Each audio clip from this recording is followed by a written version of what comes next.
tarde. Talvez o som fique meio ruim, porque falar no carro às vezes é horrível, né?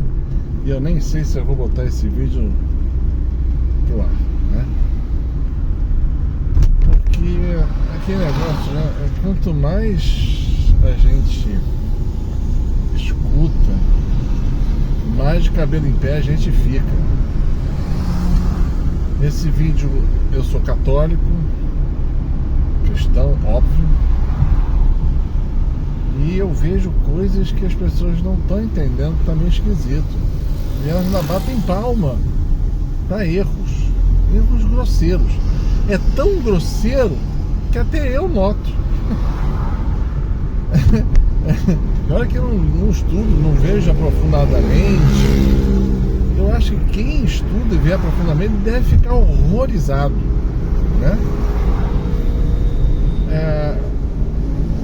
Nas aparições marianas, ela fala que as coisas vão piorar depois do sínodo.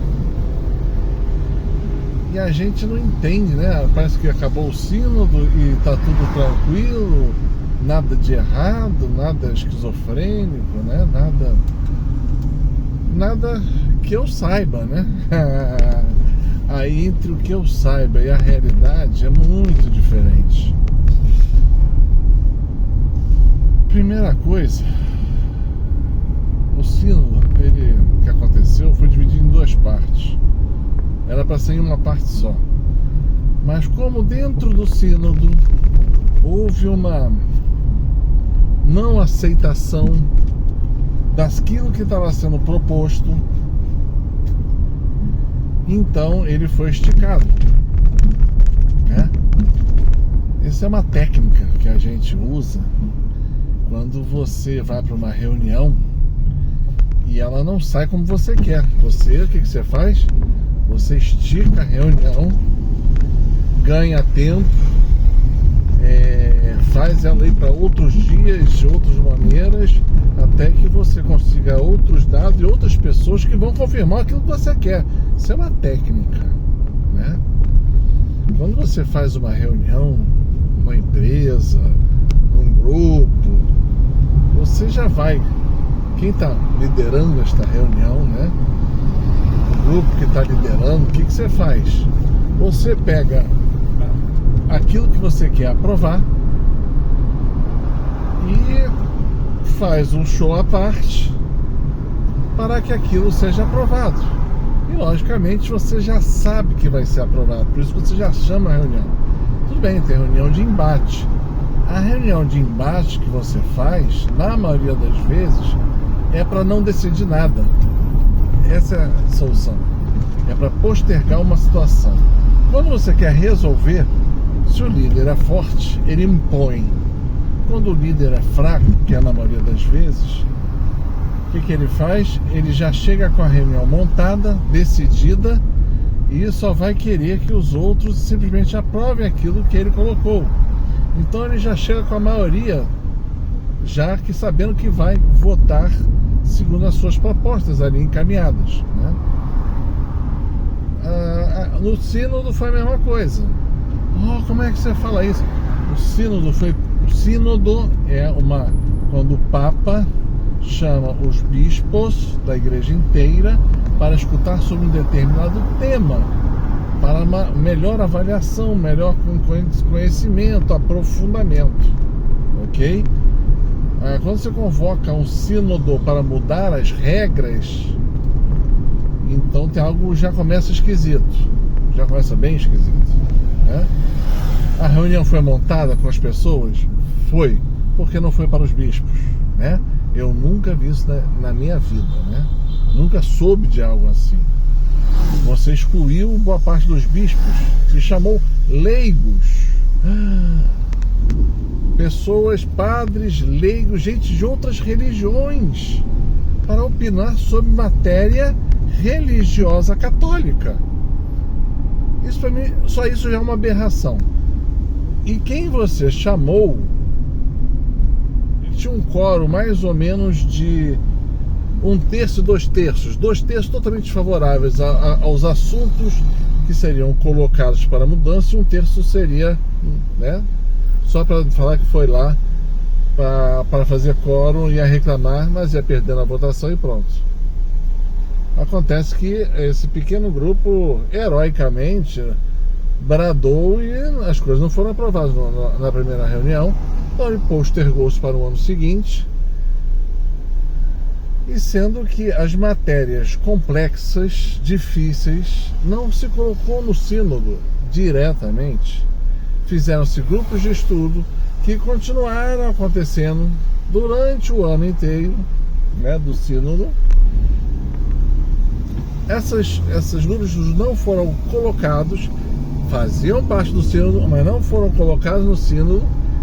E esses grupos de estudo, né, que já se sabe onde eles vão chegar, é óbvio, eu não sou bobo, né? Eu posso ter cara de trouxa, assim, né? Minha cara de trouxa, olha a minha cara de trouxa, ó. Mas eu não sou, né? Assim, é coisa para inglês ver, né? Como diriam os antigos. E esses grupos de estudos, para minha surpresa, eu acabei de descobrir que eles não foram finalizados. Eles continuam e será decidido depois, quando todo mundo achou que o sínodo acabou, como agora. Eles continuam sobre aquelas matérias entre sacerdotes e mulher, entre casamentos fora da prática romana que Deus instituiu, e mudanças na liturgia, né? Mudanças de tudo, né? Empoderamento das confederações nacionais, né? Como nós no Brasil temos a CNBB, e tudo aquilo que é esquisito e estranho à fé católica. Ou seja, há uma igreja verdadeira e há uma igreja falsa em luta pela verdade. É exatamente aquilo que Nossa Senhora fala, começa lá atrás, La Salete, outras aparições, vai ser bispo contra bispo, cardeal contra cardeal, padre contra padre, lutando uns pela falsa igreja e outros pela verdadeira igreja. Oremos profundamente, né? Porque tá feia a coisa, né? E o pior, a maioria talvez não tenha percebido, né? É a mudança na igreja. Ah, como assim? A igreja é um reinado. O Papa é rei na igreja. O Papa é rei? O Papa é rei. Você vai ver que muita gente vai falar assim: não, o Papa só é o bispo de Roma e que ele fala genericamente é aceito. Não, queridos. Não, meus amigos. O papado é um reinado. Democracia não é sistema de Deus. É um sistema humano, não é de Deus. Deus nunca instituiu a democracia, né? Quem acha isso está muito longe de Deus, né? É um reinado que é feito por escolha dos principais homens da fé católica, ou seja, os cardeais, homens de fé, conhecimento e vivência em Cristo Jesus, sabendo da doutrina e todo o conhecimento e necessidade da igreja. Eles fazem suas orações e votam no conclave para a escolha do novo sumo pontífice, rei da Igreja Católica, o Papa, e querem transformar o Papa num mero bispo, sem poder nenhum, e que as confederações nacionais de bispos decidam as suas necessidades e a sua doutrina. Está errado. Como você fala isso? Porque eu sou uma pedra e pedras podem falar. Hoje em dia as pedras falam quando os homens de Deus não falam. E se as pedras pequenas não forem escutadas, Deus vai usar as pedras grandes para impor a sua vontade. Quando se fala numa igreja sinodal, não é igreja de Cristo Jesus. Não é, nunca foi.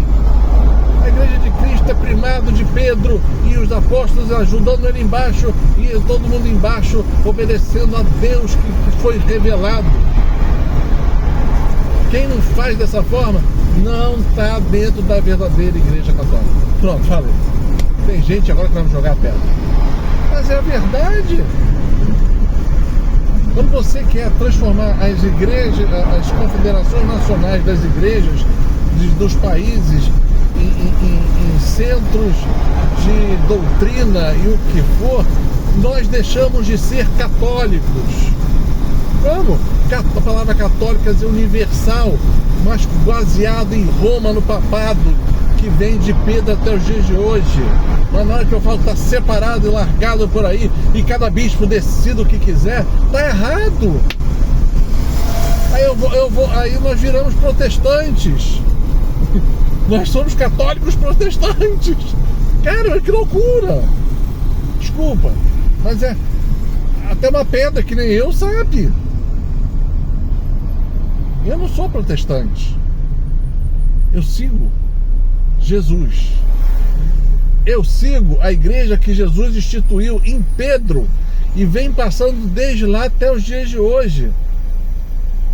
Mas eles querem destruir a igreja de Pedro. A igreja é fundada em Pedro. A igreja nomeada por Cristo Jesus como sua igreja. Querem tirar os padres, querem acabar com a Eucaristia por dois momentos diferentes. Um pelas liturgias, ver o rito pagão da Amazônia. É pagão, aquilo é pagão. Eu parei para ler, estudar. Paganismo. Né? Eu não posso mudar nada, não sou bispo, não sou cardeal. Mas eu posso falar aos meus irmãos cristãos, católicos, está errado. Olhem para Jesus. A coisa mais surpreendente é o Vaticano e a galera lá falando que temos que ter uma conversão à igreja sinodal. Não! Eu não tenho que me converter a isso, eu tenho que me converter a Jesus Cristo e a forma como Ele falou que tem que ser. Eu tenho que me converter a uma coisa diferente daquilo que é catolicismo. Está errado. Nesse fim de semana eu escutei um bispo americano lá, o chefe da chefe da diocese dele lá, falando que ele estava pensando em restituir o jejum das sextas-feiras para ajudar ao Papa, esqueci o nome da encíclica, que faz a conversão ecológica, porque vai ser menos consumo de carne e ajuda aquilo. Não, pelo amor de Deus! Pelo amor de Deus! Se você é católico, você sabe, na sexta-feira santa, todo católico primeiro é proibido de comer carne, óbvio. E tem um mandamento da igreja, eu não vou lembrar qual é o seu terceiro, se é o quarto, que fala que nós, às sextas-feiras, não devemos comer carne. Por quê? Porque em honra ao sacrifício de Cristo na cruz, a crucificação de Jesus, não tem, a conversão a Jesus Cristo, fé tem que ser centrada em Jesus Cristo. Se você falar para jejuar, para conversão ecológica, é paganismo, é um bispo pagão.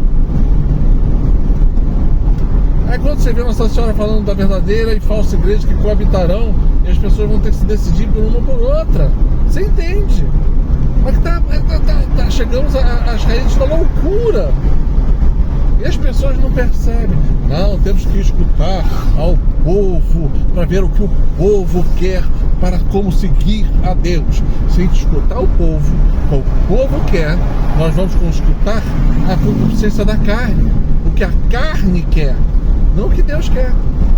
Sempre Deus manda ordem para baixo, através dos seus servos, né? No Antigo Testamento, os juízes, os profetas, reis, o que seja, e instituído de cima para baixo. Não mudou nada na Igreja Católica, é o mesmo processo. Só que nós temos um sumo pontífice, com os bispos e os padres. Só que está sendo negado o bispo, o padre e o papa. E ainda temos que falar que o povo, sabe, se deixar o povo, é carnaval, festa da carne. E vai todo mundo para o inferno. É óbvio, né? Veja o que diz.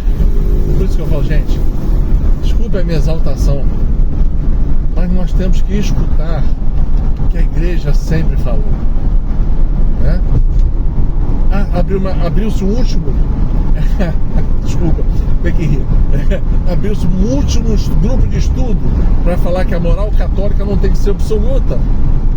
Ela pode variar de acordo com o vento, com a pessoa. E não é mais a igreja que tem que falar sobre isso. A própria pessoa tem que ver e saber e compreender e fazer a sua própria moral. Aí deixa de ser católica.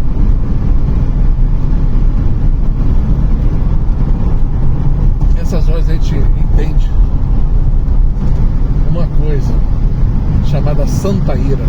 Não é pecado. É quando você vê as verdades de Deus, aquilo que Deus é, o chamado de Deus ser avacalhado, como está sendo feito.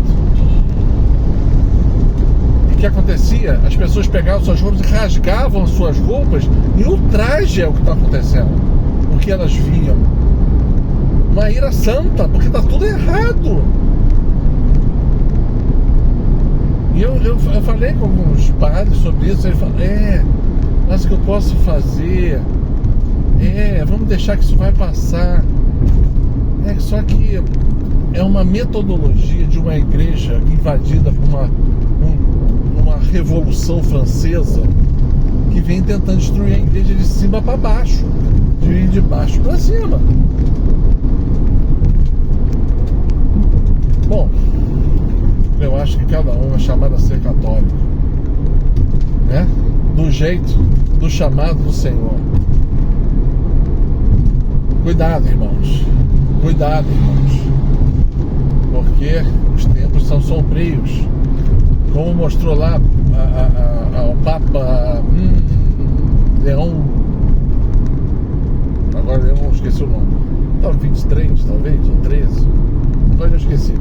Que Deus deixou a Satanás brigar diretamente com a igreja, desmontá-la para ela ser testada.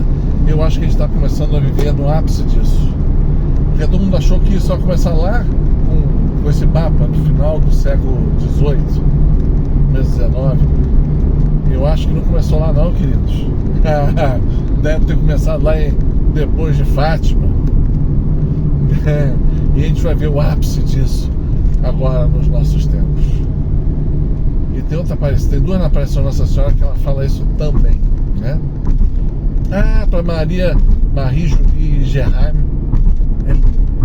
Jesus também fala isso. E tem outros que também falam isso, né? Então nós e a nossa igreja está sendo testada até os seus fundamentos. E quem quiser ficar de pé, lute de alma, de corpo, no texto, na sua oração pessoal, na leitura da Bíblia, numa conversão profunda, para se manter católico, cristão, seguidor de Cristo, imitador de Cristo, se eu posso dizer isso. E para que um dia você chegue ao céu. A minha preocupação nesse momento não é mudar a igreja, porque eu não sou ninguém. Uma pedra não muda a igreja. Mas uma pedra pode falar um milagre. E pode chamar as pessoas à conversão. Minha preocupação é as pessoas perderem o caminho do céu. E hoje está cada vez mais claro isso, né? Diretrizes erradas. Jesus falou, se você... Não vou falar. Faça não fala. Mas a gente tem que tomar muito cuidado nos dias de hoje. Siga, né, a Jesus. Siga os seus servos, né, aqueles que realmente seguem a palavra de Deus, a santa doutrina, como diria Pedro, a sã doutrina, o ensinamento dos apóstolos e os seus, né, que vieram depois, aquilo que os santos demonstraram com suas vidas, viveram e nos passaram. Se você quer chegar na casa de Deus, queridos, é assim. É assim. Tá bom? Então, desculpa aí a ira santa que foi me dando aqui, porque eu vi mais hoje eu desliguei a notícia e comecei a falar. Que Deus tenha misericórdia de cada um de nós e nos leve à casa dele. Abra nossos olhos para enxergar e guie nossos passos para dirigir, para ir para o caminho certo. Que São Miguel Arcanjo nos defenda no combate e nos ajude nessa caminhada à casa do Pai. Tá bom? Paz e bem.